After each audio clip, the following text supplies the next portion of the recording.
Bonsoir, nous sommes le 23 octobre, il est 18 h. Si vous nous suivez en direct, l'heure du journal de la rédaction. Dans l'actualité locale, la secrétaire d'État chargée de la politique de la ville en déplacement à Trappes, une visite pour constater les travaux réalisés dans le cadre de l'ANRU, l'Agence nationale pour la rénovation urbaine. Guyancourt, dans la Grande Guerre, pour célébrer le centenaire du premier conflit mondial, des habitants se sont associés au service des archives municipales. Une exposition est actuellement à découvrir. Nous en parlerons avec nos invités, notamment la responsable de l'action culturelle sur la commune. Et puis le Haras national des Bréviaires reçoit pour l'édition 2014 des Nuits du Haras Jean-François Pignon, un spectacle équestre empreint de poésie, douceur, émotion et humour, nous promet le dresseur que nous avons bien sûr rencontré.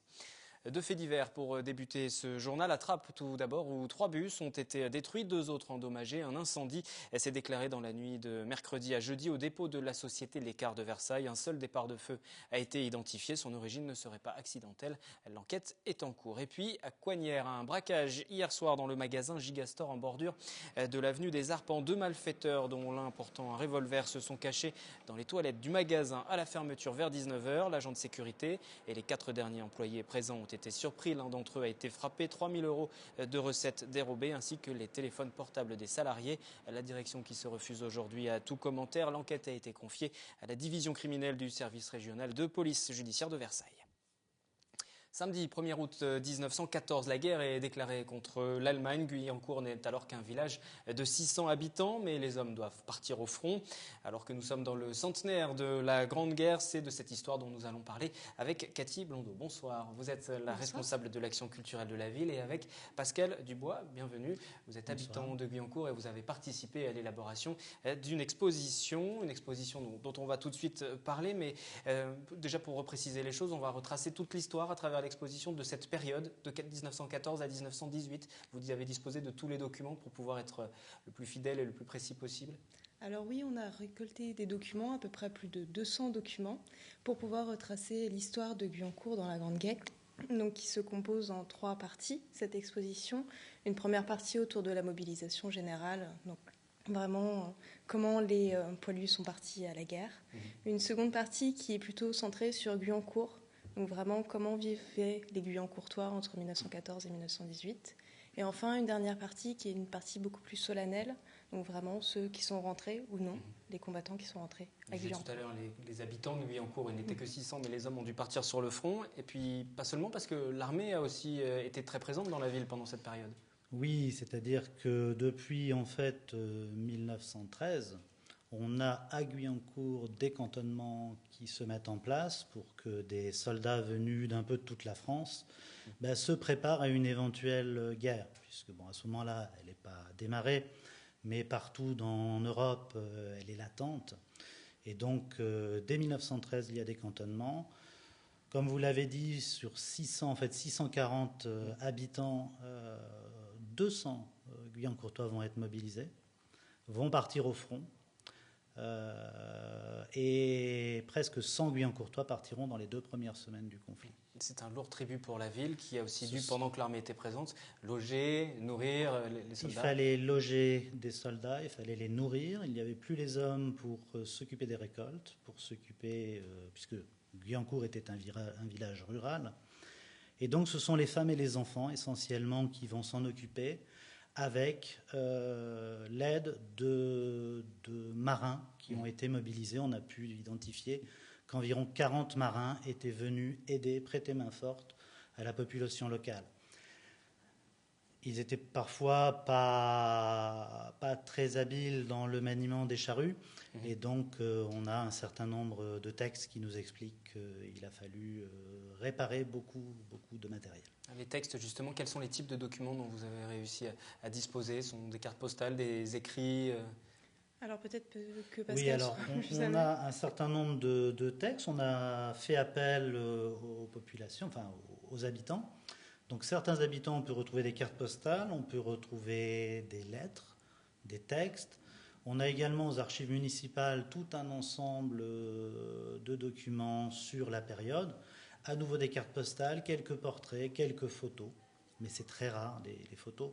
Surtout que le petit village de Guyancourt n'est pas vraiment l'endroit qu'on vient photographier. On a des photographies de la mairie, mairie-école, de l'église, et puis c'est à peu près tout du centre-ville, quoi. La redoute de Bouvier aussi, on n'en a pas parlé. Alors, la redoute de Bouvier, qui fait partie d'un système de défense qui a été mis en place, mis au point après la guerre de 1870, et qui va plutôt servir de cantonnement parce que les troupes allemandes vont approcher à peu près à 50 km de Paris au nord-est, puis vont être repoussées. Donc, elles n'auront pas à jouer leur rôle à ce moment-là. L'exposition est à découvrir jusqu'au 14 décembre à Guyancourt. Vous voyez quelques-uns des documents qui sont présentés lors de l'exposition. Comment vous avez travaillé justement pour collecter ces différents textes, différents écrits, photos ?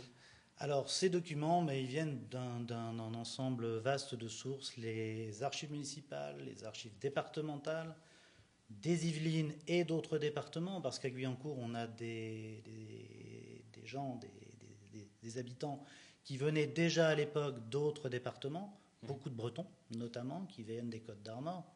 Et donc les archives, les documents, les archives militaires, avec l'arrivée du centenaire, l'armée française a ouvert ses archives, ce qui nous a permis de trouver un certain nombre d'éléments. Et par contre, pour tout ce qui est vie locale, c'était essentiellement aux archives municipales, à partir des recensements de population, listes électorales, mais également des statistiques agricoles, énormément de statistiques agricoles qu'on a pu travailler pour voir comment avait évolué la production agricole pendant la guerre. Et puis aussi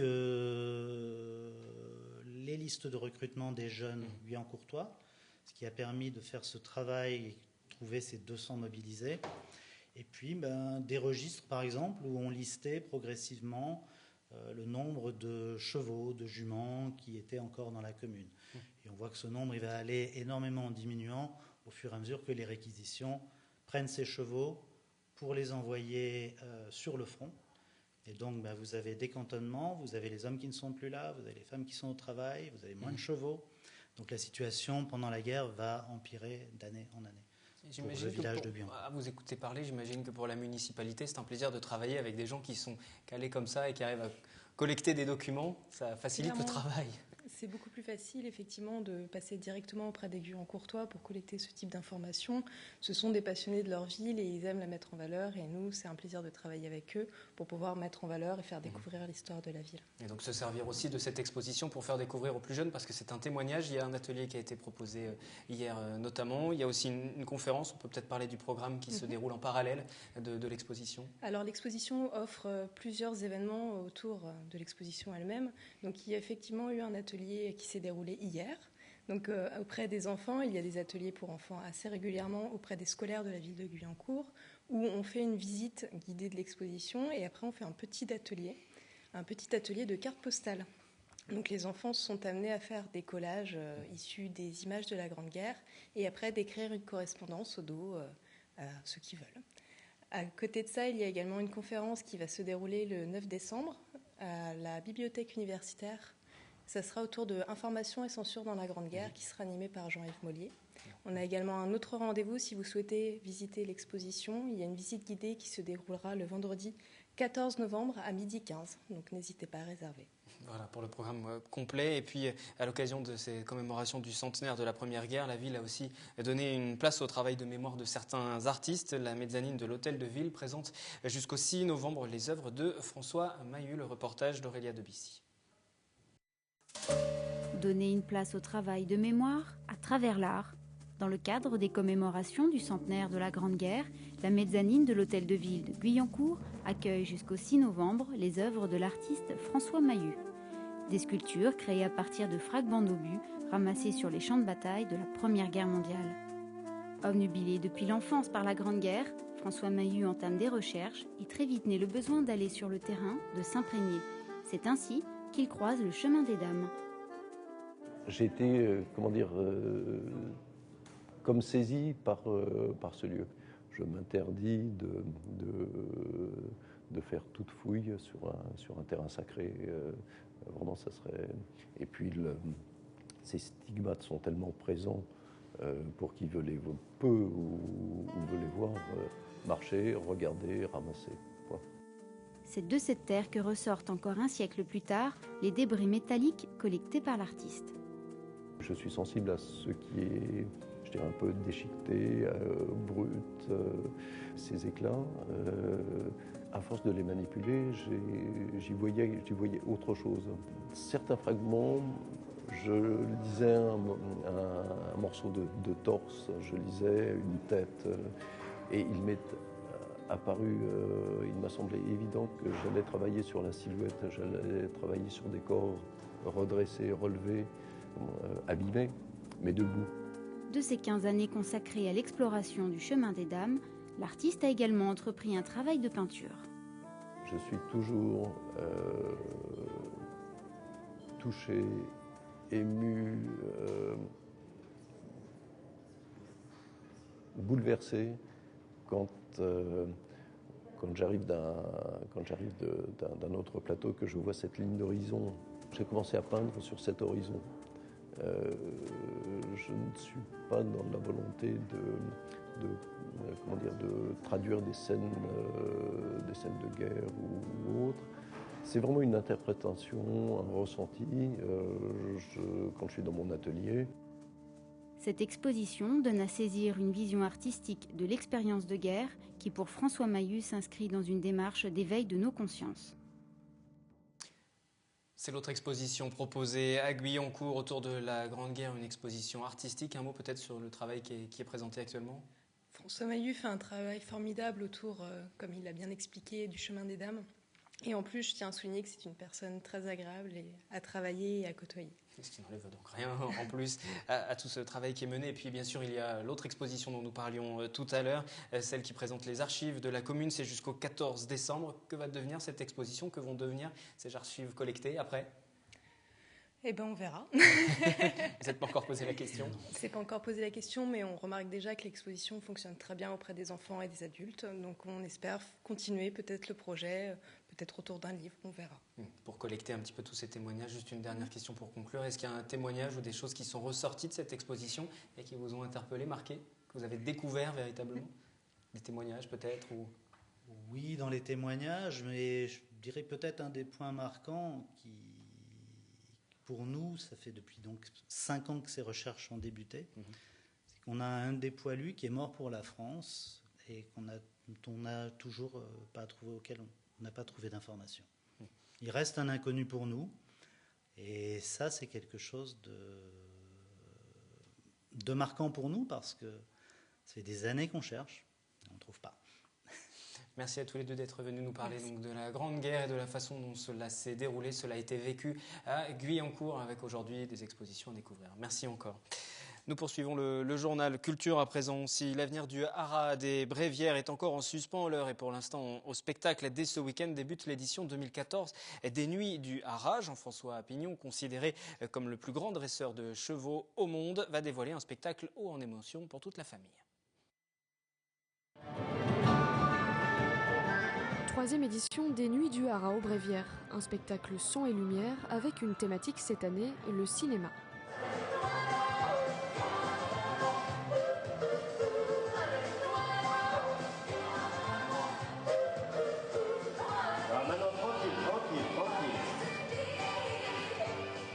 Par exemple, Laurel et Hardy, Mission Impossible, Star Wars, Moulin Rouge. Voilà, chaque fois on essaie de coller au thème du cinéma. Et les spectacles équestres, c'est un spectacle en plein développement, ça attire beaucoup. En plus, dans les Yvelines, on est un département où il y a le plus de licenciés en équitation, donc les gens qui aiment le cheval, oui, les spectacles équestres, oui, ça se développe beaucoup. Oui. 4 soirées de représentation avec comme invité d'honneur celui que l'on présente comme l'un des meilleurs dresseurs au monde, Jean-François Pignon.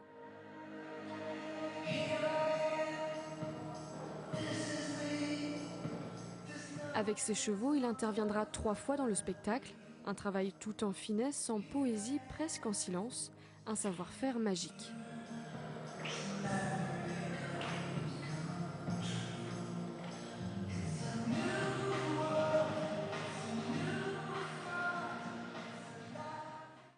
Et nous avons rencontré le dresseur invité pour cette édition des Nuits du haras, Jean-François Pignon, un entretien mené par Yolène Thorez avec cet autodidacte devenu aussi acteur et réalisateur en mars dernier. Vous l'avez sans doute vu avec Gazelle. Nous sommes au Haras national des Bréviaires. C'est ici que se dérouleront les nuits du Haras du 23 au 26 octobre. Et je suis en compagnie de l'invité d'honneur, Jean-François Pignon. Bonjour. Bonjour. Alors, vous êtes l'un des plus grands dresseurs de chevaux mondialement connus. C'est à l'âge de 12 ans qu'est née votre passion lorsque donc, votre père vous achète une jument appelée Gazelle. Là, vous louez une relation assez particulière avec l'animal. Qu'est-ce qui vous plaît dans ce rapport au cheval ? C'est un rapport sans tradition avec une méthode qui est venue après une observation des chevaux entre eux. Et puis, ce qui m'a vraiment plu à l'époque, c'est que mon père m'a en effet offert ce cadeau, mais il n'y avait aucune contrainte, ni de la part du cheval, ni de la part de mon père. Il m'a vraiment laissé la liberté d'expression avec cet animal. De cette passion, ensuite naissent des spectacles qui rencontrent un réel succès parce que justement vous avez une méthode assez particulière de dressage en liberté. Est-ce que vous pouvez nous en dire plus un peu sur cette méthode ? C'est très simple en fait et c'est très logique. Parce qu'en fait, je me suis dit, pour parler et être efficace avec un anglais, autant lui parler anglais. Et c'est exactement la même chose avec les chevaux. Je me suis dit, je vais essayer de comprendre le langage cheval pour essayer de parler cheval. Donc tout ce qui est claquement de langue et choses comme ça, finalement, moi je ne l'utilise pas. Et j'essaye d'utiliser leur subtilité. Et je dis bien j'essaye parce que je pense que je serai toujours qu'un être humain au milieu des chevaux. Mais ce que je sais, c'est qu'en m'appliquant à essayer de respecter leur langage, je me rapproche d'eux. Et c'est ce que j'essaye d'enseigner aussi au mieux. Dans les années 2000, ensuite, vous entrez dans un nouveau monde, celui du cinéma. Est-ce que vous pouvez nous raconter un petit peu vos expériences, la première en 2007 dans le film Danse avec lui ?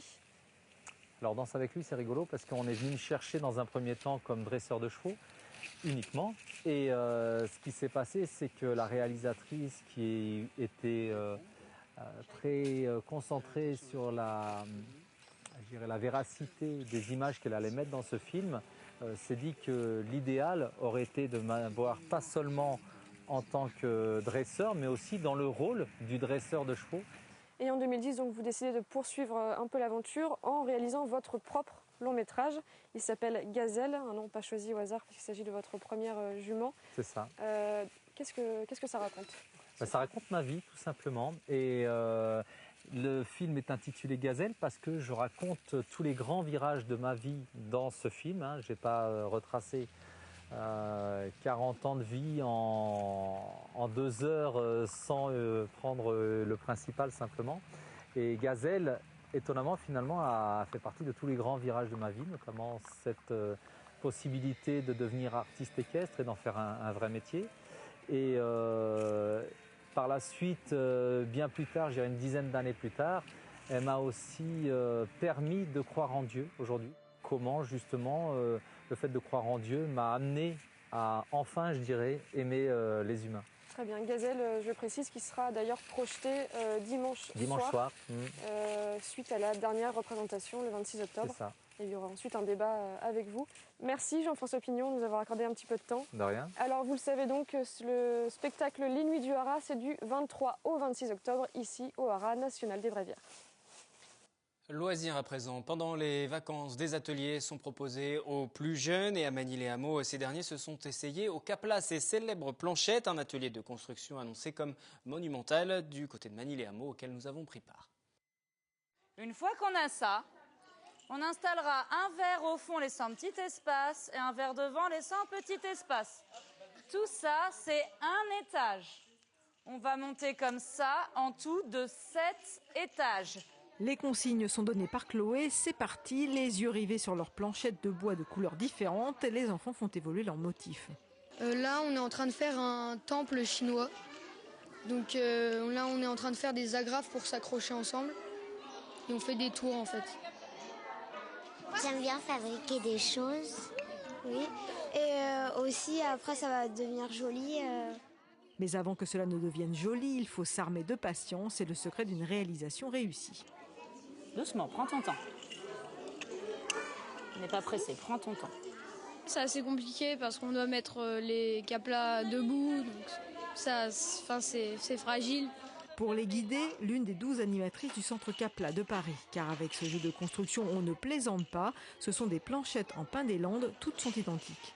Si on les met les unes à côté des autres, ils ont toutes la même dimension et il y a des rapports de proportion.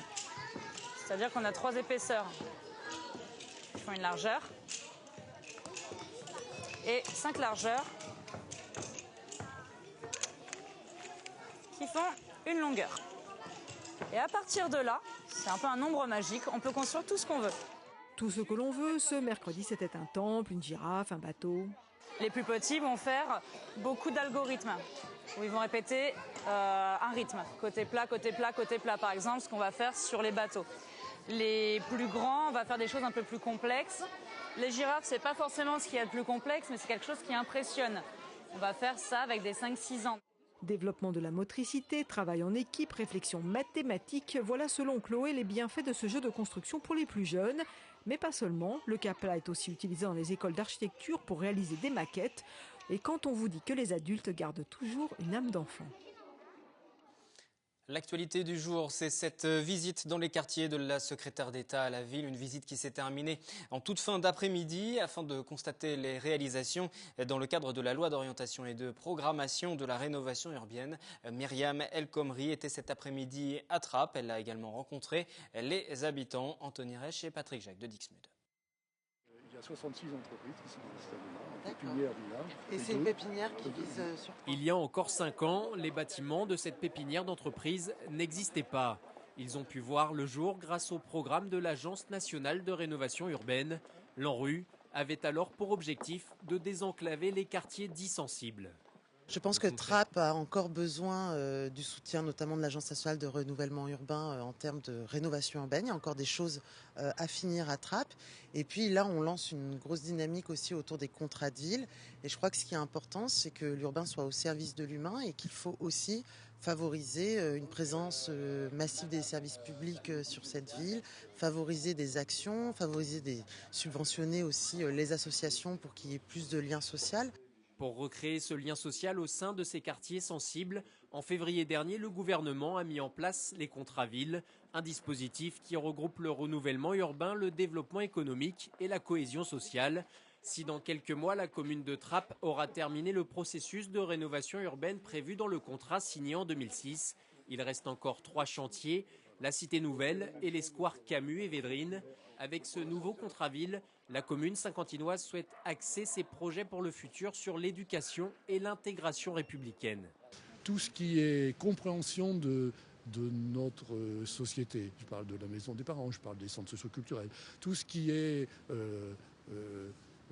participation à la vie publique, ça passe par des choses aussi simples apparemment, mais aussi compliquées dans la réalité de comprendre le français. Dans le cadre des contrats villes, le gouvernement prévoit de débloquer 400 millions d'euros pour redynamiser l'emploi.